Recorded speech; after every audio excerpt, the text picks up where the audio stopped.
بالله من الشيطان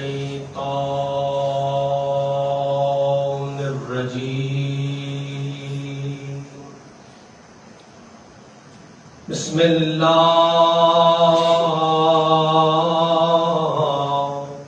الرحمن الرحيم. الحمد لله رب العالمين.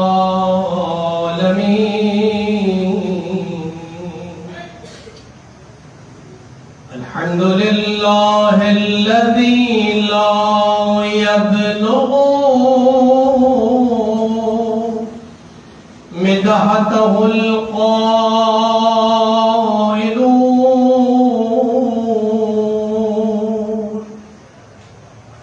ولا يحصي نعماءه العادون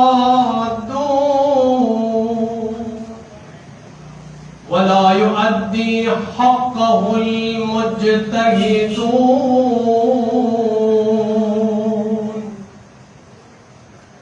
الذي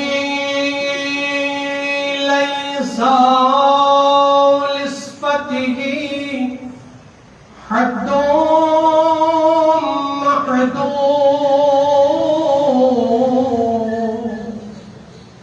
ولا نعت موجود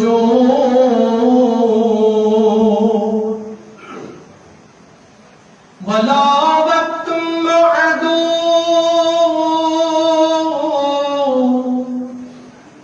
ولا أجل ممدود.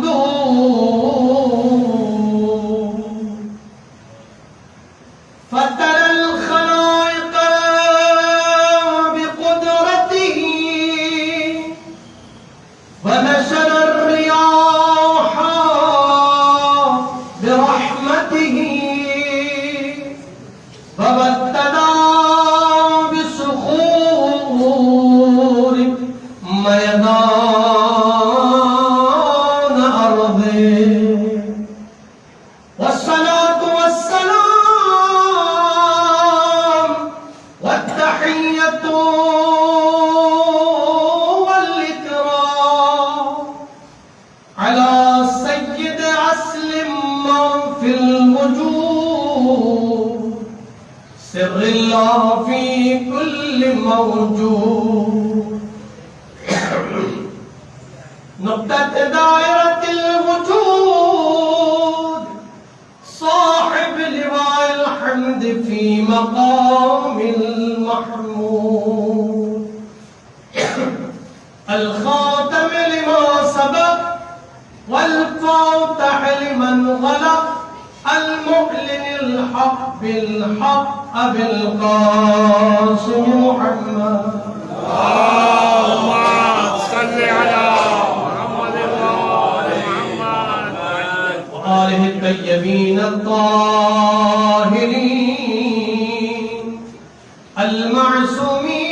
المعصومين المظلومين. أما بعد، قال الله تبارك وتعالى في محكم كتابه المجيد وفرقانه الحميد، وهو أصدق الصادقين وقوله الحق. بسم الله الرحمن الرحيم. ولنبلونكم بشيء من الخوف والجوع ونقص من الأموال والأنفس والثمرات. صدق الله العلي العظيم. اللهم صل على محمد وآل محمد.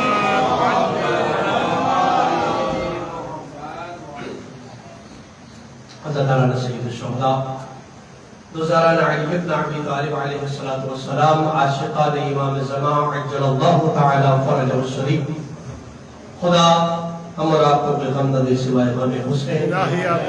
جب تک ہماری سانسیں باقی ہیں صدائے حل ناصری انصرنا پر لبیک یا حسین کہتے رہے، آخرت میں حسین ابن علی کی شفاعت سے بہرمند فرما۔ پروردگارہ مرحوم و مغفور کی اس یوم کی مجلس برپا ہے، خدایا مرحوم کے قبر کو اپنے نور سے منور فرما۔ پروردگارہ مرحوم کے گناہان کبیرہ و صغیرہ کو معاف فرما۔ پروردگارہ مرحوم نے جو نیک اعمال انجام دیے، پروردگارہ اپنی بارگاہ سے بے حساب اجر عطا فرما۔ پروردگارہ مرحوم کے درجات کو بلند فرما۔ پروردگارہ مرحوم کو شفاعت سید الشہداء نصیب فرما۔ پروردگارہ ان کے لواحقین کو، ان کے فرزند یہاں موجود ہیں، پروردگارہ صبر جمیل عطا فرما۔ پروردگارہ ہم سب کے مرحومین کی مغفرت فرما۔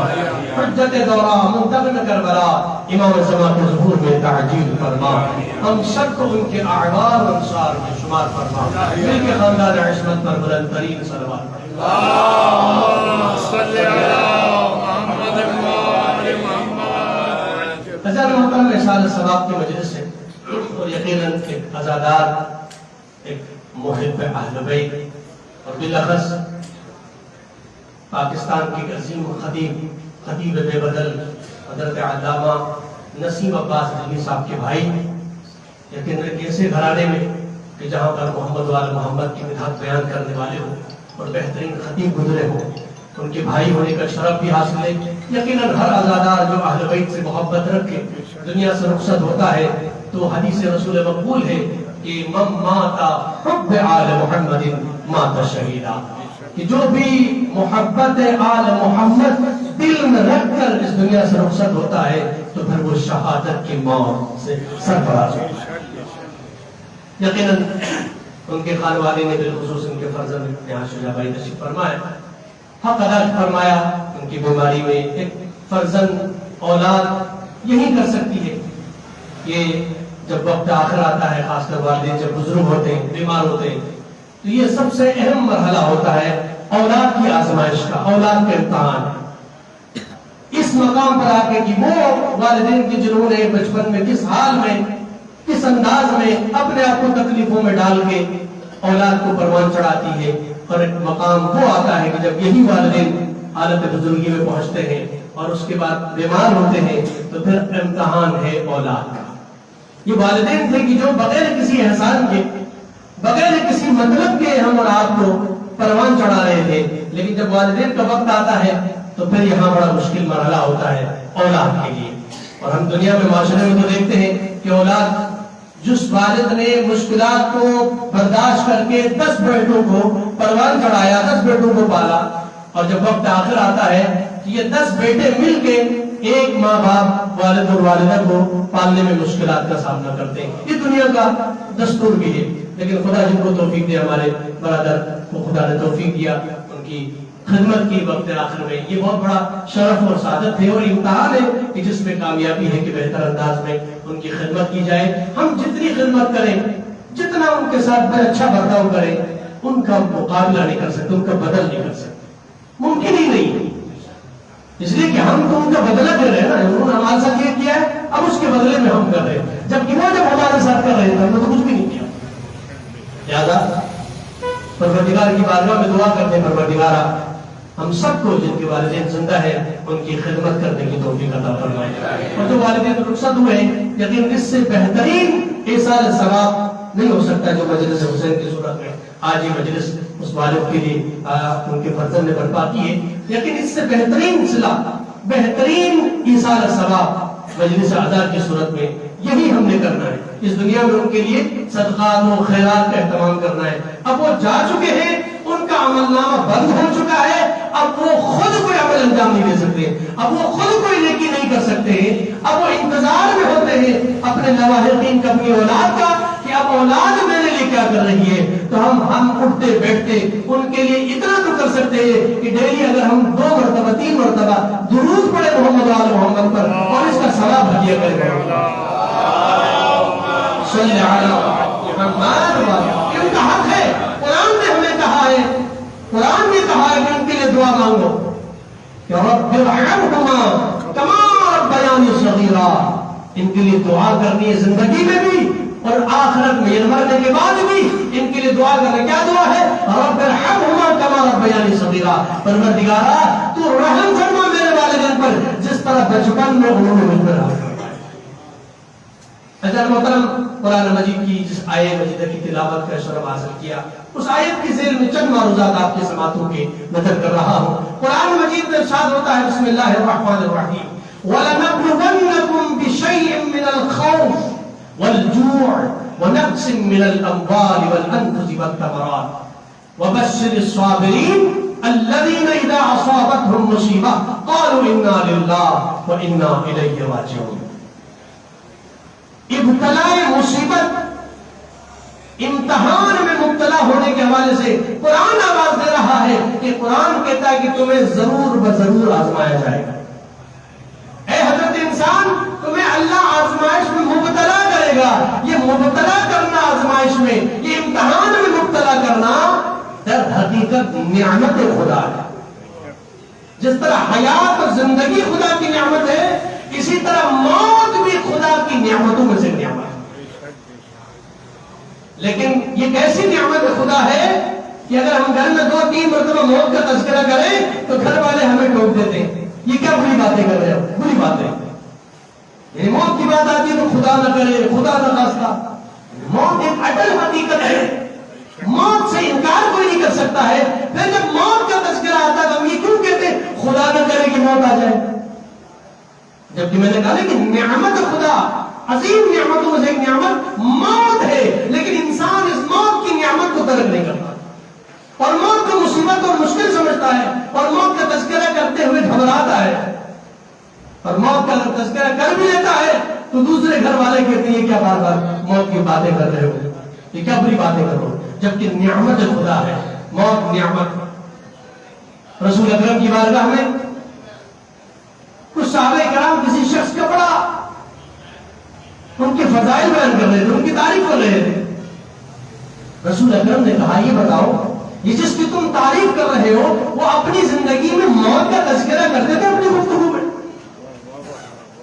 صحابہ کرام نے کہا یہ تو ہم نے کبھی ان سے نہیں سنا کہ کسی کبھی اس نے موت کا تذکرہ کیا ہو۔ اللہ کے نبی نے کہا پھر اتنے اچھے بھی نہیں ہو، یہ موت کی بات ہی نہیں کر رہے تھے، زندگی میں موت کا تذکرہ نہیں کر رہے تھے، موت کی بات نہیں کر رہے تھے۔ تو جو اپنی موت کو یاد نہیں کرتا، ایک اٹل حقیقت ہے، اس کو یاد نہیں کرتا، جب موت کو یاد نہیں کرے گا تو پھر کیسے موت کا انتظام اور تیاری کرے گا؟ لہذا موت نعمت خدا ہے، ابتلا مصیبت میں مبتلا ہونا یہ نعمت خدا نہیں، خداوندی میں سے ایک نعمت، لیکن ہم اس کو ظاہر نہیں کرتے، ہم اس کو مصیبت سمجھتے ہیں، مشکل سمجھتے ہیں اور اس سے پناہ مانگتے ہیں۔ اگر یہ مصیبت، یہ بلائیں جو خدا خود فرماتا ہے کہ میری طرف سے جو آنے والی بلائیں، اس پر اگر تم صبر کرو گے تو اس کا اجر اللہ تعالیٰ عظیم عطا فرمائے گا۔ کچھ مصیبتیں وہ ہوتی ہیں، کچھ بلائیں وہ ہوتی ہیں کہ جو انسان اپنے اعمال کے ذریعے خدا سے وہ عذاب کی صورت میں ہوتی ہیں، وہ ایسے اعمال انجام دیتا ہے جس کی وجہ وہ مصیبت میں مبتلا ہوتا ہے۔ اس کی بات نہیں ہو رہی، وہ مصیبتیں کہ جو اللہ کی جانب سے، وہ بلائیں جو اللہ کی جانب سے ہے، وہ نعمت خداوندی میں سے ہے۔ اگر یہ نعمتیں نہ ہوتی ہیں بلائیں، اگر یہ مصیبتیں نعمت خداوندی نہ ہوتی تو یہ مصیبتیں آل محمد کے قریب بھی نہ آتی۔ نعرہ حیدری، نعرہ خدا خطب انبیاء منتر صلوات، اللہم صلی علی محمد وآلہ محمد۔ یہ موت اگر کوئی بری چیز ہوتی تو پھر یہ مصیبتیں، یہ بلائیں، اگر یہ برائیں ہوتی تو یہ آل محمد کے قریب آ نہیں سکتی، اس لیے کہ برائی، مشکل، مصیبت، برائیاں اور نجاستیں آل محمد سے دور ہے۔ سب سے زیادہ مصیبتیں، سب سے زیادہ مشکلات جو ہیں وہ آل محمد پر آئی۔ سید الشہداء اس کی بہت مثال ہے کہ کربلا میں جو مصیبتیں ہیں، زینب کبریٰ جنہیں ام المصائب کہتے ہیں، اس قدر مصیبتیں، یہ کیا ہے؟ یہ برائیاں ہیں؟ نو، یہ خدا کی نعمات ہے۔ جو ترک کرتا ہے تو جناب زینب کبریٰ سلام اللہ علیہا کا وہ عظیم جملہ جو دربار یزید میں آپ نے، جب یزید بار بار کہہ رہا تھا کہ خدا نے تمہیں مصیبت میں مبتلا کیا، خدا نے حسین کو قتل کروایا، خدا نے، جب یزید اس طرح کی باتیں کر رہا تھا تو جناب زینب کبریٰ نے کیا فرمایا؟ ما رأیت الا جمیل، ہم نے کوئی برائی دیکھی نہیں، یعنی یہ جو مصیبتوں کو تم مصیبتیں سمجھ رہے ہو، یہ جو بلائیں ہیں ان کو تم بلائیں سمجھ رہے ہو، یہ تم بلائیں سمجھ رہے ہو، ہم اس کو بلا نہیں سمجھتے، اس کو مصیبت نہیں سمجھتے، یہ آزمائش ہے، امتحان ہے، یہ خدا کی جانب سے، یہ خدا کی طرف سے نعمت ہے، اسی کے بعد تو خدا بلندی عطا فرماتا ہے، اسی مصیبت اور بلا میں مبتلا کر کے اللہ تعالیٰ اس کو اس کے درجات کو بلند کرتا ہے۔ جو مقام مصیبتوں کے بعد ملتا ہے، سید الشہداء قبر عظیم رسول خدا میں جب یہ فرما رہے تھے جملہ کہ نانا جان اب یہ دنیا رہنے کے قابل نہیں ہے، نانا جان مجھے اپنے پاس بلائیے، تو سید الشہداء کے لیے جو رسول خدا کا جملہ تھا کہ بیٹا جن مشکلات اور مصیبتوں سے تم نے گزرنا ہے اور اس کے بدلے میں جو خدا نے تمہارے لیے جنت میں مقام رکھا ہے، وہ مقام کسی اور کا نہیں ہے جو مقام آپ کے لیے رکھا ہے، اور وہ مقام کب ملے گا؟ ان مشکلات سے گزر کے وہ مقام ملنے والا ہے۔ یہ مصیبتیں دراصل سید الشہداء کے مقام کی بلندی کے لیے، جو جتنی زیادہ مشکلات کے اور آزمائشوں کا شکار ہوگا وہ اتنا ہی خدا کی بارگاہ میں بلند ہوگا۔ حضرت ابراہیم جیسا برگزیدہ نبی کتنی مصیبتوں میں مبتلا ہو گئے، آگ نمرود میں ان کو پھینکا گیا، بچہ ابھی 90 ایئرس کے بعد بچہ پیدا ہوا، اللہ نے حکم دیا اس کو اللہ کی بارگاہ میں ذبح کرو، ذبح کر رہے اپنے جوان کو، اس سے بڑی مشکل کیا ہو سکتی ہے؟ لیکن خدا کا حکم ہے، خواب دیکھا ہے، اور نبیوں کا خواب جو ہے وہ ہماری طرح خواب نہیں ہوتا، بلکہ نبیوں کا خواب بھی وہی ہوتی ہے، خدا کا ایک پیغام ہوتا ہے۔ ادھر آگ سے آگ میں پھینکا گیا، ایک بڑی مشکل مصیبت، اس کے بعد جوان بیٹے کو ذبح کرنے کا حکم دیا، اس سے بڑی کیا مصیبت مشکل ہو سکتی ہے؟ لیکن آگے بڑھ گیا، آپ نے اس میں بھی امتحان میں کامیابی حاصل کی۔ اور ابراہیم علیہ السلام طرح طرح کی مشکلات کا سامنا کرتے رہے، لیکن ہر مشکل اور مصیبت میں آپ کامیاب ہوئے، تبھی آپ کا درجہ بلند ترین ہے خدا کی بارگاہ میں۔ لہٰذا موت کو ہم مصیبت کیوں سمجھتے؟ اس کے پس منظر کو نہیں جانتے۔ مصیبت اور بلا جو ہمارے اوپر آتی ہے، اس بلا اور مصیبت کا پس منظر اگر ہمیں معلوم ہو جائے تو پھر ہم اس کو مصیبت نہیں سمجھیں گے، بلکہ ہم اس کا استقبال کریں گے۔ امیر المومنین مسجد کوفہ میں موجود ہے، نماز کے بعد صحابہ کرام نکل گئے باہر، ایک صحابی نے اپنے جوتا پہنتے ہوئے جو پاؤں جوتے میں رکھا تو دیکھا کہ اندر بچھو ہے جس نے پاؤں میں کاٹ دیا۔ روایت ہے کہ وہ دوڑتا ہوا آیا، تکلیف میں تھا، مولا کی بارگاہ میں کہا یا علی اتفاقاً جو ہے وہ میرے جوتے میں بچھو تھا اور جس نے میرے پاؤں کو کاٹ دیا۔ مولا نے فرمایا اتفاقاً نہیں، خدا کے نظام میں اتفاق نہیں ہوتا، خدا کا نظام ایک سسٹمیٹک انداز میں چلتا ہے، ایک منظم انداز میں چلتا ہے، نظام خدا میں اچانک نہیں ہوتا، وہ پری پلان ہوتا ہے۔ وہ روایت کے الفاظ یہ ہیں کہ بچھو نے کاٹا کیونکہ فلاں دن تم فلاں مقام پر موجود تھے اور تمہارے سامنے کچھ لوگ حضرت سلمان فارسی کی غیبت کر رہے تھے، ان کی غیبت ہو رہی تھی اور تم سن رہے تھے، تو میں تمہارے پر فرض یہ تھا کہ تمہیں ان کو روکنا چاہیے تھا کہ تم سلمان فارسی جیسی عظیم ہستی کی غیبت کر رہے ہو۔ اگر تم روک نہیں سکتے تھے تو کم از کم تم اٹھ کے چلے آتے، تم نے عظیم انسان کی غیبت سنی ہے۔ یہ تو خدا کا لطف و کرم ہے کہ دنیا میں تجھے ایک مختصر سی سزا اور تکلیف کے ذریعے تجھے اللہ تعالیٰ نے متوجہ کیا کہ تم نے فلاں گناہ کیا تھا، تجھے اس کی سزا دنیا میں مل گئی۔ آخرت کی سزا ایسی معمولی سزا نہیں ہوتی، چونکہ اس کا پس منظر معلوم ہوا تو پھر ہاں ٹھیک ہے۔ میں اکثر ایگزامپل دیتا ہوں کہ ابھی میں آیا، میں نے گاڑی باہر کھڑی کی اور بہت ساری گاڑیاں کھڑی ہیں، کافی دیر کے بعد جب میں باہر نکلا میں نے دیکھا کہ میری گاڑی کا جو ٹائر ہے وہ پنچر ہے۔ اب مجھے بہت تکلیف ہوئی کہ میں اب کہاں جا کر میں پنچر والے کو لے کے آؤں گا اپنی گاڑی کے ٹائر کو صحیح کروا دوں تاکہ میں اپنے دوسری جگہ کہیں اور مقام پہ مجھے پہنچنا تھا، دیر ہو گئی۔ اب وہ سارے لوازمات پورا کرنے تک کافی ٹائم ہوا، میں پھر گھر میں بیٹھا رہا، کافی دیر گزری۔ جب میں دوبارہ باہر نکلا تو دیکھا گلی میں کافی لوگ کھڑے اور باتیں کر رہے آپس میں۔ میں نے کہا کیا ہو گیا؟ کہا یہاں پر ہماری گاڑیاں کھڑی تھی، 2-3 گاڑیاں اور تھی جو چور نے آ کے چوری کر کے لے کے گیا، چور لے کر گیا۔ اچھا میری گاڑی وہیں پر ہے، کیوں؟ اس لیے کہ میری گاڑی میں ٹائر صحیح تھا، پنکچر تھا، جس کی وجہ سے وہ چور گاڑی لے کر نہیں گئے، ان کی گاڑیاں چلی گئی۔ اب میں وہ ٹائر پنکچر ہونے کے دوران جو تکلیف محسوس کر رہا تھا کہ یہ کیا مصیبت آ گئی، یہ کیا پریشانی ہو گئی. لیکن اب میں کہتا ہوں یہ اچھا ہو گیا. اگر میرا گاڑی کا ٹائر پنکچر نہ ہوتا تو چھوڑ میری بھی گاڑی لے کر چلے جاتا. یہ تو اچھا ہوا کہ ٹائر پنکچر تھا, چھوڑ میری گاڑی چھوڑ کے چلے گئے. ابھی پس منظر کا اندازہ نہیں ہوا. جب پتا چلا تو یہی جو مصیبت تھوڑی دیر پہلے مجھے مصیبت لگ رہی تھی, پریشانی کا جو نا سامنا کرنا پڑ رہا تھا, اب میں نے کیا کہا کہ اچھا ہو گیا, اچھا ہو گیا, میری گاڑی کو تو بس چوری سے بچ گئی. تو مصیبت کے پس منظر کی طرف اگر ہم متوجہ ہو جائے تو پھر ہمیں وہ مصیبت نہیں لگے. اس بلا و مصیبت اور آزمائش کے بعد خدا کی طرف سے جو انعام ملنے والا ہے, اس انعام کا ہمیں پتہ چل جائے. کربلا کی سرزمین پر سید الشہداء کے اعوان و انصار کیوں آگے بڑھ کے سید الشہداء کی بارگاہ میں کہ مولا ہمیں پہلے اجازت دیجیے, مولا ہمیں پہلے اجازت دیجیے. جانتے ہیں کہ سامنے کیا ہونے جا رہا ہے. تیر آئیں گے, تلواریں لگیں گی, نیزے لگیں گے, تکلیف ہوگی, ایک بہت بڑی مشکل اور مصیبت کا سامنا کرنا ہے. آگے جانے کا مطلب جان چلی جائے گی, لیکن کیا ایسی بات ہے کہ تڑپ کے کہتے پہلے میں جاؤں گا, پہلے مجھے اجازت دیجیے. اس لیے کہ تمام تر امتحان لینے کے بعد سید الشہداء نے, وہ مشہور ہے نا کہ چراغ قبول کر دیا, کہ جو جانا چاہتا ہے وہ چلا جائے, اس لیے کہ میرے ساتھ جو رہے گا اس نے شہید ہو جائے. جو جانا چاہتا ہے چلا جائے, میں اس کی بخشش کی دعا کروں گا, وہ بخشا جائے گا, چلا جائے.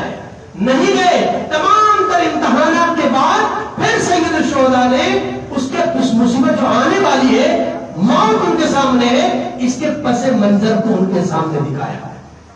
سید الشہداء نے جب تمام تر امتحان میں جب وہ کامیاب ہوئے اور ڈٹ کے مقابلہ کرنے کا عہد کیا, کہ مولا ہمارے اوپر تلواریں ہمیں لگیں, ہم 10 مرتبہ یعنی 100 مرتبہ ہم قتل ہو جائیں, لیکن ہم آپ کا ساتھ نہیں چھوڑنے والے. جب امتحان میں کامیاب ہوئے آزمائش میں, تو امام حسین نے ان کو باہر نکالا اور کھلی فضا میں کہا کہ اب آؤ, میں تمہیں دکھاتا ہوں تمہارا آگے خدا کی بارگاہ میں جو مقام مرتبہ اس شہادت کے بعد تمہیں ملنے والا, میں تمہیں دنیا میں دکھا رہا ہوں. تمہیں دکھایا ان کو ان کا مقام. جب انہوں نے اپنی آنکھوں سے اپنا مقام دیکھا, اب ایسا تھا کہ وہ تڑپ کے کہتے تھے مولا جلدی اجازت دیجیے, مولا جلدی مجھے اجازت دیجیے, مولا میں پہلے جانا, اس لیے کہ وہ مقام دیکھ چکے تھے. اور مقام کب دکھایا؟ تمام تر آزمائشوں میں چیک کیا کہ یہ وفادار نکلے. اس کے بعد دنیا میں ہر انسان کو دنیا میں وہ مقام نہیں دکھایا جائے, لیکن یہ مولا نے جب دکھایا تو ہر آدمی تڑپ رہا تھا کہ پہلے میں چلا جاؤں. پھر موت کو گلے لگانے کے لیے, موت سے محبت کر رہا تھا کہ موت پہلے مجھے آ جائے, شہادت پہلے مجھے ملے. یہ تیر, یہ تلوار, جب تیر اور تلواریں لگتی تھی تو ایک روایت ہے کہ ایک صحابی رسول امام حسین نے جب تیر لگا, سامنے والے بھی جاننے والے تھے, یہی کوفہ سے سید الشہداء کے لیے مدد کے لیے آئے تھے, یہی کوفہ سے یزید کے جو لشکر کے والے بھی یہی کوفے سے جا رہے تھے. تو دونوں کوفے کے دوسرے کو جانتے بھی تھے. تیر جب لگا سید الشہداء کے اس سپاہی کو, تو تیر لگنے کے بعد تو تکلیف ہوتی ہے, انسان روتا ہے, لیکن تیر لگنے کے بعد جب یہ مسکرانے لگا تو اس نے پلٹ کے پوچھا کہ تیر تم نے لگایا اور تم مسکرا رہا, یہ تو تکلیف کا وقت ہے, یا تو تکلیف کا احساس ہوتا ہے, تم مسکرا کیوں رہے ہو؟ تو جواب دیا, تجھے کیا معلوم کہ اس تیر کے لگنے کے بعد جو میں لطف محسوس کر رہا ہوں وہ تم کبھی نہیں کر سکتے. یہ تیر کیوں لگا ہے میرے سینے پر؟ یہ تیر سید الشہداء کی مدد کرنے کی وجہ سے, میں سید الشہداء کی مدد کر رہا ہوں, اس وجہ سے تم نے مجھے تیر مارا ہے. تو سید الشہداء کی مدد کرنے کے بعد جو آزمائشیں اور جو مصیبتیں, جو تکلیفیں آتی, وہ تکلیف نہیں ہوتی, یہ لطف تم محسوس نہیں کر سکتے جو میں کر رہا ہوں. آزمائش اور امتحان کے بعد کا جو منظر ہے اس سے ہم نابلد ہیں, لیکن نابلد سے ہمارا یہ نہیں ہے, ہمیں بتایا گیا ہے, اہل بیت ہمیں بتایا ہے, روایتیں ہمارے پاس موجود ہیں کہ اس دنیا میں جو اہل بیت کی محبت کرنے والے کو کیوں کہا کہ وہ شہید کی موت مرے گا, اس لیے کہ جانتا ہے نا شیعوں کو کتنی مشکلات ہیں. 1400 سال میں فقط شیعہ کہلانا کتنا مشکل تھا. نام علی لینے سے اس کو قتل کر دیا جاتا تھا, نام اہل بیت میں سے کسی کا بھی نام لیتا اس کو قتل کر دیا جاتا, اپنے آپ کو شیعہ کہتا قتل کر دیا جاتا. یہاں تک ایک زمانہ ایسا آیا کہ ظالم بادشاہ کو, خلیفہ کو بتایا گیا کہ اب کوئی شیعہ باقی نہیں رہا, اب کوئی شیعہ نہیں, سب کو مار دیا ہم نے. تو وہ ظالم, اس زمانے کا ظالم خلیفہ جو تھا, وہ کہتا ہے کہ اب تم ایسا کرو, جا کے مسجد میں جا کے انتظار کرو, جو زیادہ طویل سجدے کرتا ہے اس کو مارو, اس لیے وہ شیعہ ہے. پہچان کرنی شروع کی. جب اس نے کہا کہ اب کہیں سے نظر نہیں آئے گا ظاہری خودکشیاں تو پھر تم مسجدوں میں جاؤ, مسجدوں میں جو طویل سجدے کرنے والا ہوگا وہ شیعہ ہوگا. یہ پہچان ہے ہمارے اہل بیت کے چاہنے والوں کی کہ وہ طویل سجدہ کر رہا ہوگا, وہ علمی میدان میں سب سے بہترین ہوگا, علمی مقابلے میں علمی بحث میں سب سے بہترین ہوگا. سمجھو کہ وہ اہل بیت کا چاہنے والا ہے, وہ اہل بیت کے در کا غلام ہے, تبھی علم میں سب سے آگے. یہ ہماری پہچان تھی جو اب آہستہ آہستہ ختم ہو رہی ہے. علمی میدان میں ہم پیچھے, ریاضت و عبادت کے میدان میں ہم پیچھے, جبکہ اہل بیت کے چاہنے والے ہر میدان میں سب سے آگے. چاہے جہاد کا میدان ہو تو اہل بیت کا چاہنے والا سب سے آگے, علم کا میدان ہو اہل بیت کے چاہنے والا سب سے آگے. سب سے بہترین عالم وہی ہوگا. عبادت گزاری میں دیکھیں گے تو مولانا نے بھی فرمایا ہے کہ اگر کوئی مجمع ہو, بہت بڑی تعداد ہو لوگوں کی, تو تم میرے چاہنے والے ہو, اس تمام مجمع میں تم منفرد نظر آ جاؤ. تمہارے چہرے کا نور بتائے کہ یہ کوئی اور نہیں, یہ اہل بیت کو چاہنے والا ہے, تو چہرے میں نورانیت بول رہا ہے. اب ہم کیا, ہم عمل سے دور ہو گئے ہیں. اب ہم دعاؤں کا سارا, فقط دعائیں ہمارے پاس رہ گئی, دعاؤں سے کام چلتا نہیں ہے. فقط دعائیں تو ضروری ہے, لیکن عمل سے اگر ہم دور ہو جائے, ہم اگر 1 کروڑ مرتبہ دعا پڑھے رزق کی وسعت کے لیے, رزق میں برکت کے لیے دعا پہ دعا پڑھے, 1 کروڑ مرتبہ اس دعا کا ورد کرے, سورہ واقعہ پڑھے تاکہ میرے رزق میں اضافہ ہو, کرے کچھ بھی نہیں. اس کے مقابلے میں آپ اگر واقعاً رزق میں وسعت چاہتے ہیں تو دعا بھی کریں, ساتھ دعا کریں. دعا کیا ہے؟ اس کے بدلے جہاں 1 کروڑ مرتبہ آپ نے وہ دعا کا ورد کیا ہے تاکہ رزق میں اضافہ ہو, دعا بھی کریں ساتھ. بہتر یہ کہ کسی غریب فقیر کو کھانا کھلائیں, کسی ایک انسان کی مدد کریں. اگر دولت چاہیے تو پہلے پیسہ خرچ کریں, جتنا آپ کے پاس ہے اتنا آدھا آپ کسی اور کو دے دیں, تب دیکھیں کہ کس پر اللہ تعالیٰ برکت عطا فرمائے. آپ خود کچھ نہ کریں, صرف دعاؤں سے سہارا لے لیں. اور بہت سارے میں دیکھتا ہوں اکثر کی فقط دعائیں, یہ دعا پڑھنی ہے, فلاں جگہ جانا ہے, اور وہاں جا کے یہ دعا پڑھنی ہے, اس سے یہ حاجت پوری ہے, دوسری. یہ قرآن اور یہ دعائیں اسی لیے نہیں کہ صرف حاجت پورا بیٹھ کے دعائیں مانگتے رہو, پریکٹس کچھ نہ کرو, اپنی میدان میں کچھ نہ کرو, خود اپنی زندگی میں کچھ نہ کرو, کوئی خیرات نہ کرو, کوئی صدقہ نہ کرو, کسی کی مدد نہ کرو, دعائیں مانگو, نمازیں پڑھو. عملی میدان میں اگر آپ آگے نہیں آئیں گے تو یہ دعائیں, فقط دعائیں مانگنے سے کچھ نہیں ہوتا. فقط دعا سے کربلا کی سرزمین پر سید الشہداء جو نا دشمنوں کے نرغے میں, کچھ افراد کے بارے میں روایت ہے کہ کچھ ایسے بھی لوگ بچا دینے کے لیے کسی پہاڑی میں تھے, وہ خدا کی بارگاہ میں دعا کر رہے تھے, پروردگارا سید الشہداء امام حسین علیہ السلام کو دشمنوں کے شر سے محفوظ فرما.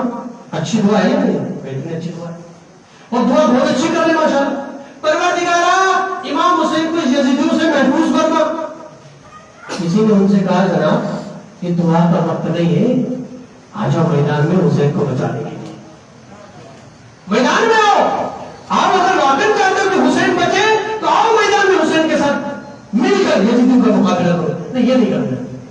وہ پہاڑی پہ دور بیٹھ کے پروردگارا حسین کو محفوظ فرما, پروردگارا یزید کے شر سے حسین. آپ مجھے بتائیں, سامنے حسین دشمنوں کے نرغے میں ہے, آپ مدد نہیں کر رہے, اور پیچھے بیٹھ کے دعائیں مانگ رہے ہو, تو آپ کی دعا قبول ہوگی. اگر دعاؤں سے کام لینا ہوگا تو خود سید الشہداء سے دعا, اچھی دعا کون کر سکتا ہے؟ اور دعا خود ہی کرتے مولا امام حسین. امام حسین کی دعا تو کبھی رد ہی نہیں ہو سکتی. ہمیں پریکٹس کی طرف آنا ہے. میں دیکھتا ہوں اکثر کہ بس صرف کچھ خاص لوگ ہیں جو آپ کو بتاتے ہیں کہ یہ دعا پڑھو گے یہ ہوگا, یہ دعا پڑھو گے, اس کو دعا مرتبہ پڑھو, صبح پڑھو, شام میں پڑھو, رات میں پڑھو, دوسرے لوگوں کو پڑھواؤ تو آپ کو یہ ثواب ملے گا. پریکٹس کچھ نہیں کرنا ہے, خیرات کچھ نہیں کرنا ہے. رسول اکرم کی بارگاہ میں ایک شخص کا جب انتقال ہوا اور ان کے جو لوائقین آگے کہا کہ ہمارے مرحوم نے کہا ہے کہ میرے کمرے میں بھری ہوئی تھی کچھ کھجوریں, کھجوروں سے پورا کمرہ بھرا ہوا تھا. اللہ کے راہ میں اندازہ لگائے اس زمانے میں کھجور کی بڑی قیمت ہوتی تھی. ایک کمرے میں بھر کے کھجوریں تھی, وہ اللہ کی راہ میں خیرات کر دیا. خود رسول اکرم موجود, وہ کھجوریں دیتے دیتے دیتے ساری کھجوریں تھی, ایک دو کھجوریں آخر میں رہ گئی. رسول اکرم صلی اللہ علیہ وآلہ وسلم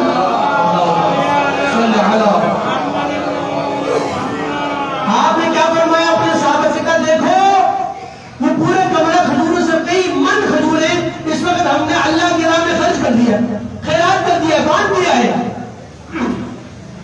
اگر وہ مرحوم اپنی زندگی میں ایک کھجور اللہ کی راہ میں صدقہ کرتا, اس کا ثواب اس پورے کمرے میں جو کھجور ہے اس سے زیادہ کرتا ہو. اپنی زندگی میں خود کرتا.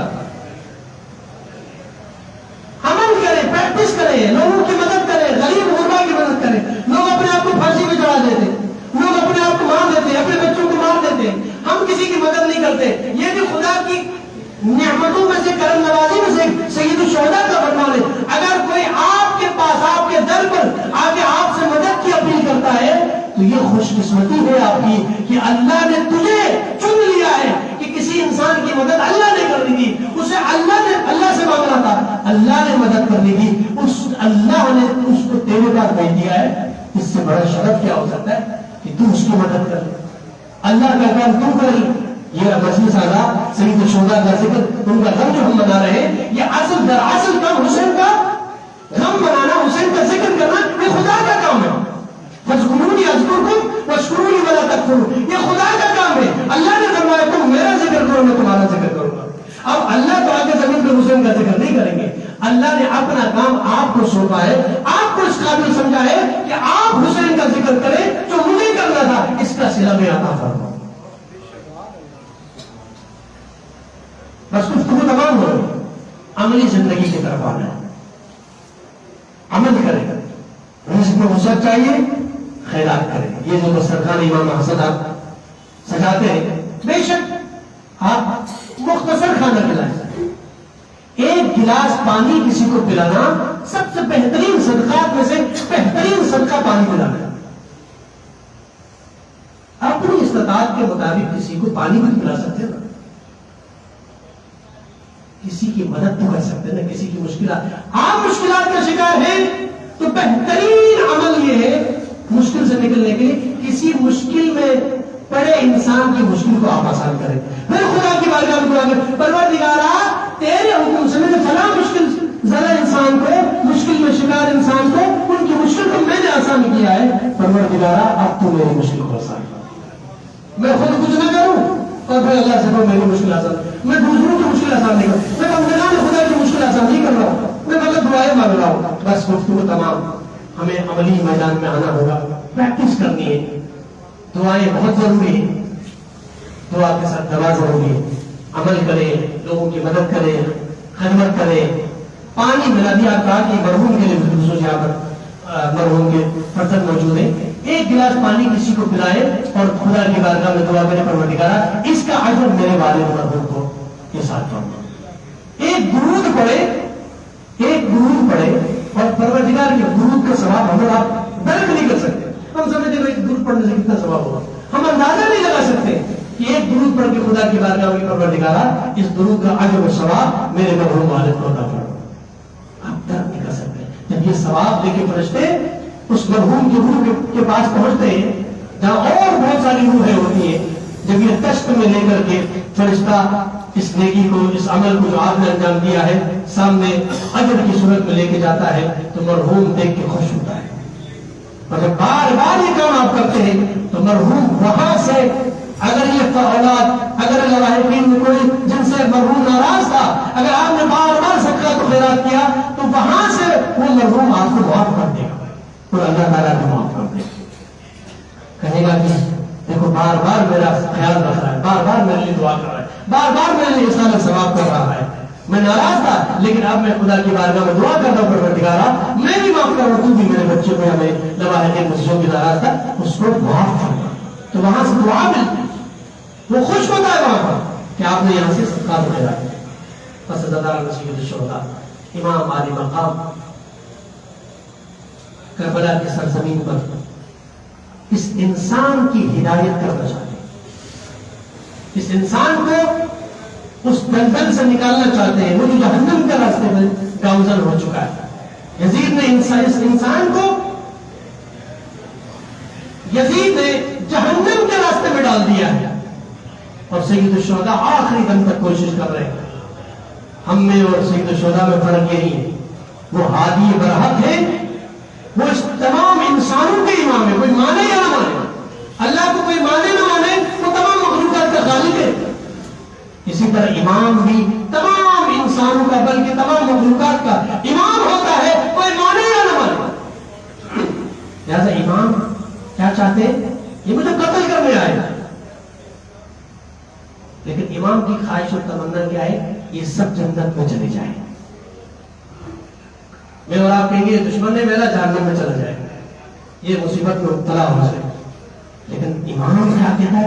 امام کہتا ہے نہیں، یہ میرا دشمن بن کے آیا ہے، مجھے قتل کرنا چاہ رہا ہے، مجھے مشکلات کا سامنا کرا رہا ہے، لیکن امام کی تمنا یہ ہوتی ہے کہ یہ سارے ہدایت پا جائے، یہ سارے جنت کے راستے میں چلے جائے۔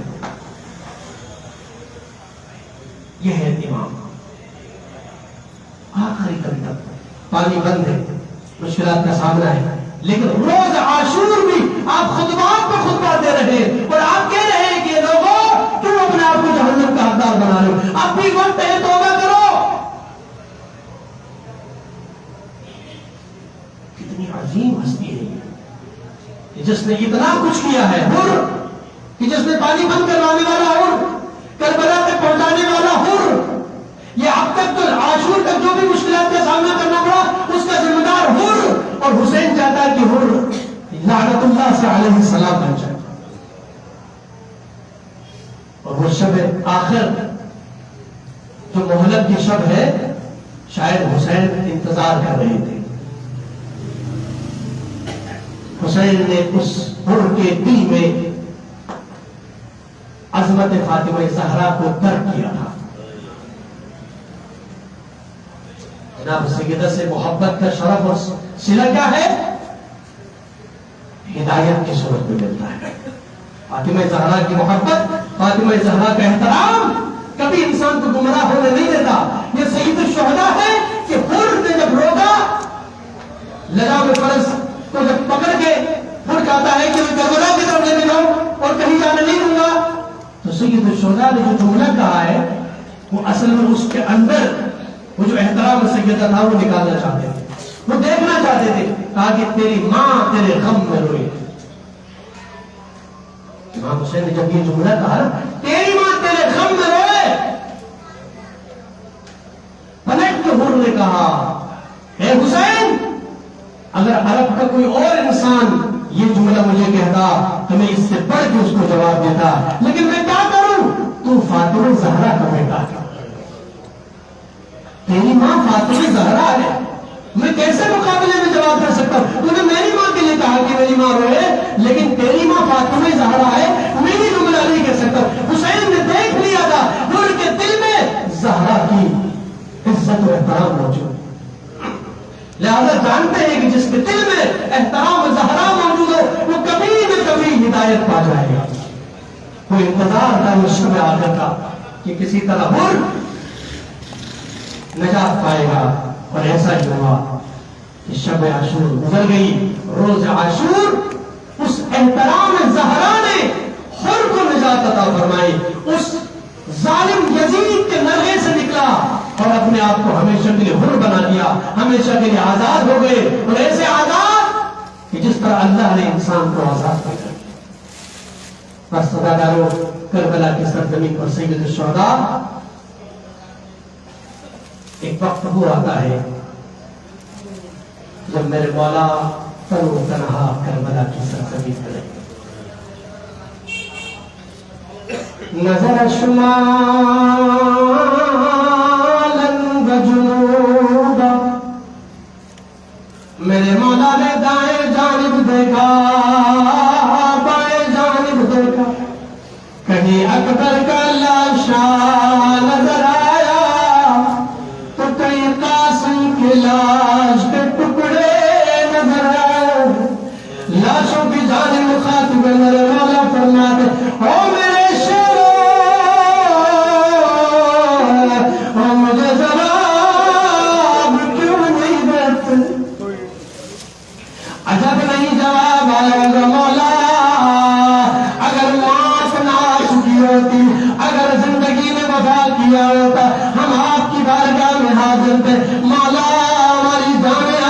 گا.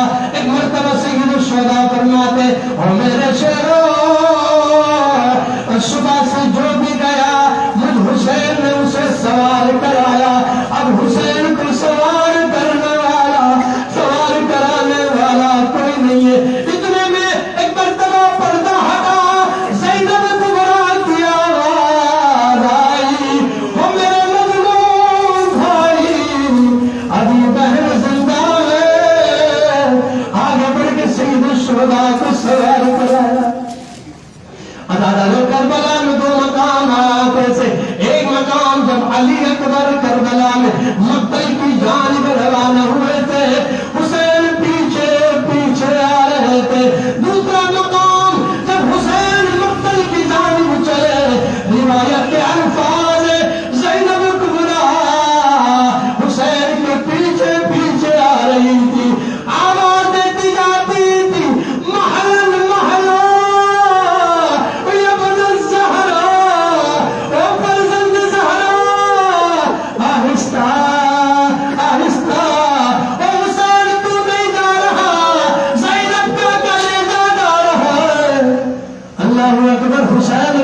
مقتل میں ہے. مقابلہ ہوا ہے یزیدی فوج کا مقابلہ ہوا ہے. ایک مرتبہ واپس پلٹ کے آتے پھر اپنے شہداء کی جانب مخاطب ہوتے کہتے عباس او بیٹا علی اکبر ارے پیاسے کی جنگ دیکھو. بس دادا ایک مرتبہ آواز دیر آئی یا ایتها النفس المطمئنہ ارجعی الی ربک راضیۃ مرضیہ. اور نفس مطمئنہ کے معنی رب تجھ سے راضی ہو گیا آجا رب کی جنت کی جانب پلٹ جا. حسین خدا کی جانب مخاطب ہے. یزیدیوں نے چاروں طرف سے حملہ کیا. کہیں سے کوئی تیر پھینکتا ہے کوئی نیزہ مارتا ہے کوئی تلوار سے وار کرتا ہے تو کوئی پتھر مارتا ہے. زخموں سے چور زہرا کا لال زلجنا پہ سنبھل نہ سکے. ایک مرتبہ زمین کی جانب آئے اور زیارت الہیہ میں جملہ ہے امام زمانہ سلام حجت مظلوم پر اور جس کا لاشا نزیل پر تھا نہ زمین پر تیروں میں معلق. حسین نے آخری مرتبہ پیشانی زمین پہ رکھی رزن بقضائی وتسلیم لعمر. ایک مرتبہ یزید مرحوم کا یہ سپاہی آگے بڑھتا ہے شمر ملعون آگے بڑھتا ہے سینہ حسین پر سوار